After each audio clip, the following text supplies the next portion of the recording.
आजकल मीडिया में खबर चल रही है कि अमेरिकी जासूस बांग्लादेश में मारा गया। इसके पीछे दो देशों की सिक्योरिटी एजेंसी का हाथ है, रशिया और इंडिया। बीच बीच में इसराइल का नाम भी आ रहा है, कहीं कहीं कुछ लोग चाइना का नाम भी ले रहे हैं। लेकिन अभी तक ये स्पष्ट नहीं है कि ये किसका काम है। लेकिन जिसने भी किया है, मुझे लगता है इस क्षेत्र में शांति बनाए रखने के लिए किया है, क्योंकि अमेरिकी खुफिया एजेंसी का बांग्लादेश में होना, सीक्रेट ऑपरेशन चलाना, मोदी को मारने की चाइना में कोशिश करना, ये इसके तार कहीं ना कहीं आपस में मिलते जरूर हैं। हो सकता है ये बांग्लादेश की जो ज़मीन है उसका इस्तेमाल एक सेफ हाउस के रूप में कर रहा हो अमेरिका एजेंसी, और यहीं से बैठकर वो मोदी के खिलाफ ऑपरेशन चला रहा हो।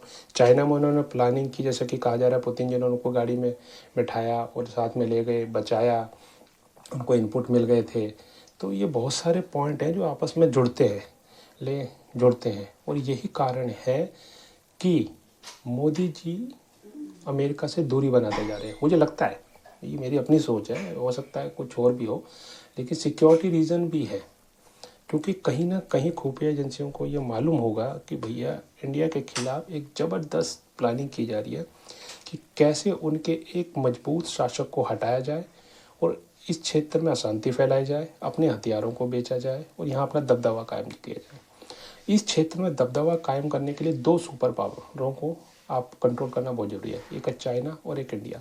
अगर इन दोनों सुपर पावर को कंट्रोल कर लिया गया, मैंने सुपर पावर ही कहता हूँ भाई, एशिया की सुपर पावर इंडिया चाइना, अगर इनको अमेरिका ने कंट्रोल कर लिया या एक दूसरे के खिलाफ इस्तेमाल कर लिया तो अमेरिका का दबदबा रहेगा, नहीं तो नहीं रहेगा। ये अमेरिका जानता है। इसके लिए वो इस्तेमाल कर रहा है पाकिस्तान का, वो तो भाई नल्ला पाक है, चिल्ला डालो यूज़ करो, लेकिन उसकी कोई वैल्यू नहीं है, क्योंकि उनमें गुर्दा नहीं है लड़ने का और ना ही सोचने का। वो भाड़े के सैनिक है, इसके अलावा कुछ नहीं। अब उसे नॉर्थ ईस्ट को शांत करना है ताकि इंडिया वहाँ उलझा रहे और अपना फोकस ना कर सके। उसे चाइना और इंडिया के बीच में कन्फ्लिक्ट पैदा करना है। वो कैसे हो सकता है? बहुत गहरी डिप्लोमेसी है। सीआई बांग्लादेश में अपॉइंट कराना, बांग्लादेश के शासन को परिवर्तित करना, इंडिया का अगेंस्ट कराना, ताकि इंडिया का जो है ध्यान उस तरफ डाइवर्ट हो। फिर अपने एजेंटों को नॉर्थ ईस्ट में सक्रिय करना, नॉर्थ ईस्ट को अशांत करना और उसका सीधा सीधा ब्लेम चाइना पर लाना। मैं ये नहीं कहता चाइना क्लीन चिट दे रहा हूँ, चाइना से चाइना डायरेक्ट इनडायरेक्ट रूप से इन्वॉल्व होगा, क्योंकि अभी तक जितने भी नॉर्थ ईस्ट के टेररिस्ट ग्रुप हैं उनको चाइना का हथियार मिलना, पैसा मिलना, फंडिंग मिलना डायरेक्ट इनडायरेक्ट रूप से ये जग जाहिर होगा। लेकिन ये जो बड़े पैमाने पर काम हो रहा है ना, इसके पीछे अमेरिका एजेंसियों का ही हाथ है। वो चाहती है कि भैया नॉर्थ ईस्ट को अशांत किया जाए, इंडिया चाइना के बीच में जो है जो अच्छे रिलेशन हो रहे हैं उनको ख़राब किया जाए, क्योंकि ऑब्वियसली अगर नॉर्थ ईस्ट में कोई भी घटना घटेगी तो उसका पहला जो शक जाता है वहाँ पर जो उपस्थित संगठन है, चाहे कोई भी अल्फा हो, समथिंग समथिंग जो भी हो, है ना, उन पर जाएगा। उनके डायरेक्ट या इनडायरेक्ट तक चाइना से जुड़े हुए हैं। फिर मीडिया में ये प्रोपागेंडा फैलाया जाएगा कि भाई इनके हो रहा है। फिर चाइना और इंडिया को आपस में जियो पॉलिटिक्स में भिड़ाया जाएगा, इनके रिलेशन ख़राब किए जाएंगे और फिर अमेरिका बीच में बैठ के चौधरी बनेगा। इस बात को समझना बहुत ज़रूरी है। ये जो एजेंट मारा गया ना भाई, देखो कोई मारा जाए अच्छी बात नहीं है, लेकिन अगर मारा गया है तो ये इसमें ये कुछ ना कुछ काला है, दाल में काला है भाई, समझ लो दाल काली है। और ये जो काला है ना, बहुत ज़बरदस्त काला था। इस काले टीके से बच गया मोदी। ये यहाँ बैठ बैठ के चाइना में इंडिया में ऑपरेशन चलाने की प्लानिंग कर रहा था। इस प्लानिंग को फेल कर दिया गया। मैं तो बधाई देता हूँ भाई जिसने भी किया हो। अननोन गनमैन है, इंडियन रशियन हैं, चाइनीज़ एजेंसियाँ हैं, इजराइल एजेंसियाँ हैं या रशियन एजेंसियाँ, जो भी हैं भाई, जिसने भी काम किया है मुझे लगता है ठीक ही किया है, क्योंकि अपने देश की संप्रभुता की रक्षा करने का अधिकार तो सबको है, हमें भी है। अगर हमारे राष्ट्राध्यक्ष पर कोई भी वार करेगा तो हम सहन करेंगे क्या? हम 140 करोड़ हिंदुस्तानी क्या बर्दाश्त कर सकते हैं कि हमारे देश के उस प्रधानमंत्री पर हमला करने की प्लानिंग की जा रही है, जो सबके साथ और सबके विकास का बात करता है, जिसके शासनकाल में देश उन्नतियों के शिखर पर पहुंच गया है, जिसके शासनकाल में हर तरफ भारत की जय जयकार हो रही है, जिसके शासनकाल में भारतीय गर्व से अपने सच और छाती चौड़ी करके विदेश में घूम सकता है। आप अच्छी तरह जानते हैं कि जब भी पहले विदेशों में लोग जाते थे तो भारतीयों को किस नज़रिए से था और आज किस नज़रिए से देखा जाता है। ये जो डिफरेंस है ना बॉस, ये मोदी के आने से हुआ है। मोदी ने जो छवि बदली है ना इंटरनेशनल लेवल पे, वो कोई नहीं बदल सकता। मैं किसी पार्टी का समर्थक नहीं हूँ, लेकिन जो सही काम करेगा उसका समर्थक हूँ, और आपको भी होना चाहिए।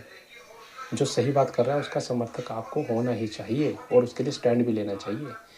आप 140 करोड़ हिंदुस्तानियों को दिखा देना है कि अगर मोदी पर जरा सी आँच भी आई तो हम तैयार बैठे हैं, अमेरिका हो या कोई भी हो उसकी इंस्टेंट बजा देंगे। ये जज्बा होना चाहिए अपने देश के लिए, क्योंकि जो अपने देश का नहीं वो किसी काम का नहीं। देश पहले है, बाकी सब बाद में। क्योंकि रहना हम 140 करोड़ हिंदुस्तानियों को इसी भूमि पर है और इसकी रक्षा करने का अधिकार भी हमें ही है। हमारे बुजुर्गों ने गुलामी भी देखी, देश को आज़ाद भी कराया। अगर कोई है उस दौर का या कोई इंटरेस्ट रखता है इतिहास में, तो पढ़े और देखे कि कितनी मुश्किलों से आज़ादी प्राप्त की है। और आज की डेट में फिर से देशों को गुलाम बना जा रहा है। आज की डेट में डायरेक्ट गुलाम नहीं बनाया था भाइयों कि भैया आर्मी चढ़ी, शासन कर लिया और आपसे जब तक। आज की डेट में इकोनॉमिक तरीके से गुलाम बनाया जाता है। आपकी इकोनॉमिक को बिल्कुल डैमेज कर दो, आपको क्षेत्र को अशांत कर दो, गृह युद्धों में उलझा दो, लोगों के जीवन स्तर को गिरा दो और आपस में लड़वा दो, धर्म के नाम पे आपस में मतभेद पैदा कर दो, कंट्री में अशांति फैला दो। ये उसके बाद क्या होगा? उसके बाद अशांति होगी, चार अराजकता होगी, आपका शासन हो गया, आप जो कहोगे कंट्री करेगी। यही तो हो रहा है। अब आप इसका सीधा उदाहरण यूक्रेन दे दिए। यूक्रेन नंबर 1 जो कहते हैं ना इंजीनियर में, क्या था नंबर 1 पूरे वर्ल्ड में हैवी इंजीनियरिंग जो इक्विपमेंट बनाता है ना, वो सिर्फ यूक्रेन बनाता है। बहुत से लोग जो जॉब करते हैं जिन्हें वो जानते होंगे, वो यूक्रेन को प्रेफर करते थे, ट्रेनिंग लेते थे, वो जॉब लेते थे। लेकिन आज की डेट में यूक्रेन क्या खंडहर बन गया। इसको बनाने वाला कौन है? अमेरिका ने यूक्रेन को रशिया से बढ़ा दिया। भाई क्या जरूरत थी यूक्रेन को नाटो में जाने की?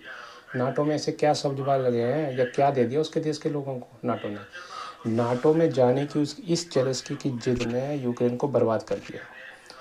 यूक्रेन उन लोगों से जाके पूछो जिन्होंने पूरी ज़िंदगी की जमा पूंजी अपनी लाइफस्टाइल, अपने बच्चों के भविष्य में बना दी, एक जीवन स्तर अपना डेवलप किया था, उस सब को डैमेज करने में जेलेंस्की का हाथ है। जेलेंस्की अगर रशिया के कहने पर मान जाता तो कुछ नहीं होता, सब शांति होती। रशिया ने उसने बार बार बोला कि भैया आप मेरे बॉर्डर पर हो, ठीक है, आप कभी मेरे पार्ट रहे हो, आप ऐसा शत्रु वाला काम मत करो कि जो संगठन नाटो मेरे खिलाफ खड़ा है, जिसका मकसद ही रशिया को तोड़ना है और जो इतिहास में यूएसएसआर को तोड़ चुका है, आप फिर से उसके साथ जाके संधि करके वहाँ पर सेना बैठा रहे हो। इसका सीधा सीधा मतलब है आप उसको मेरे दर्जे पर ला रहे हो। और कोई भी हो, आप हो, मैं हो, कोई भी हो, कंट्री है या कोई व्यक्ति है, अपने घर के सामने अपने दुश्मन को नहीं देखता, ठीक है ना? ये बात तो मानते हो ना आप कि कोई भी नहीं चाहेगा कि भैया उसके लिए थ्रेट पैदा हो। नाटो का यूक्रेन में आना रशिया के लिए थ्रेट था। काले सागर में इसका इन्वॉल्वमेंट बढ़ता, और काला सागर जो है बहुत ही इम्पोर्टेंट है रशियन सुरक्षा के लिए। अमेरिका का सीधा सीधा नाटो के थ्रू यूक्रेन में एंट्री होना था और फिर काले सागर में एंट्री होना था, रशिया को थ्रेट करना था। रशिया ने उसे समझाया कि भैया आप नाटो से दूर रहो, हमें कोई प्रॉब्लम नहीं है, आप अपना डेवलपमेंट करो, जो करना है जो करो, समझ रहे, लेकिन नाटो में नहीं जाओ, आप ऐसा कोई समझौता नहीं कर सकते। जेलेंस्की नहीं माना भाई, उसने राजनीति की नहीं। एक कॉमेडियन को क्या पता देश कैसे चलाया जाता है? टीवी चैनल में किसी कॉमेडियन को हंसाते हुए देख ले तो आप क्या सोचते हो कि वो देश को लीड कर लेगा? देश को लीड करने के लिए एक छवि चाहिए, एक ऐसी छवि जो मोदी में है, एक ऐसी छवि जो पुतिन में है, एक ऐसी छवि जो नेतन्याहू में है, ठीक है? ये नेता हैं जो अपने देश के लिए जीते, अपने देश के लिए मरते हैं। ऐसे नेताओं की जरूरत है यूक्रेन में, समझ रहे हो? ऐसा नेता हमारे पास है मोदी। और जो यूक्रेन में अमेरिका ने किया है वही वो एशिया में करने की कोशिश कर रहा है। आप इस बात को समझो। उसने ट्राई किया बांग्लादेश में, उसको बांग्लादेश की सरकार गिर गई, फिर उसने नेपाल में किया, इंडिया ने नेपाल को संभाल लिया, बांग्लादेश को भी संभाल लेता अगर बांग्लादेश में कट्टरता नहीं होती, अगर बांग्लादेश में हिंदुओं पर हमले नहीं किए जाते, अगर बांग्लादेश के लोग मिलकर रहते, आपस में शांति से रहते और इंडिया के साथ बैकडोर डिप्लोमेसी करते, तो इंडिया बांग्लादेश को भी बचा लेता है। लेकिन जब वहाँ कट्टरता है, दूसरे धर्म के लोगों को रिस्पेक्ट नहीं करते हैं, जिन्होंने उसको घर दिया, ये वो सनातनी है जिन्होंने अपना खून बहाकर इन्हें आज़ादी दिलाई, इनको छत दी, इनको सम्मान दिया, लेकिन आज ये भूल गए। आज ये उन्हीं लोगों के खिलाफ खड़े हैं बांग्लादेश में। आप समझते हैं इनकी सोच क्या है? ये जो सोच है यही इनके विकास की सबसे बड़ी बाधा है। जब तक कहते हैं ना गिव रिस्पेक्ट टेक रिस्पेक्ट, जब तक आप सामने वाले की इज्जत नहीं करोगे, सामने वाला आपकी इज्जत कैसे करेगा? जिस देश ने बनाया आप उसी के सके नहीं हुए, जिसने आपको घर दी, इज्जत दी, उसी के नहीं होता, आप किसके हो गए? आप तो पाकिस्तान से गए, वो उसका ये जगजाई तो है भाई, वो उसे चिल्लर फेंको तो बिकता है। तुम तो भाई उससे भी गए गुजरे हो बांग्लादेश की। तुम्हें तो जिसने बचाया उसी के खिलाफ हो गए। जिस देश ने तुम्हारी स्त्री सम्मान के साथ जातियाँ की, इतनी औरतों के साथ गलत व्यभिचार किया, उसी देश की गोद में जाकर बैठ गए। भूल गए तुम सब कि एक बड़े विद्वान ने कहा है, लोगों को अपना कुछ याद हो या ना हो, इतिहास याद हो, इतिहास जो है उसके भविष्य के निर्माण में सहायक होता है। अगर आपको अपनी हिस्ट्री पता है ना, तो आपको पता है आपने अपने भविष्य में क्या करना है। लेकिन जब आपको अपनी हिस्ट्री नहीं पता ना, और जब आप कहेंगे कि पृथ्वी गोल नहीं चपटी है, तो भैया आपका कुछ नहीं हो सकता, आपका कुछ नहीं हो सकता। बांग्लादेश से की इससे भी बुरी हालत होने वाली है। समझदार लोग कौन थे? कौन थे समझदार लोग? समझदार लोगों में निकला आपका मालदीव।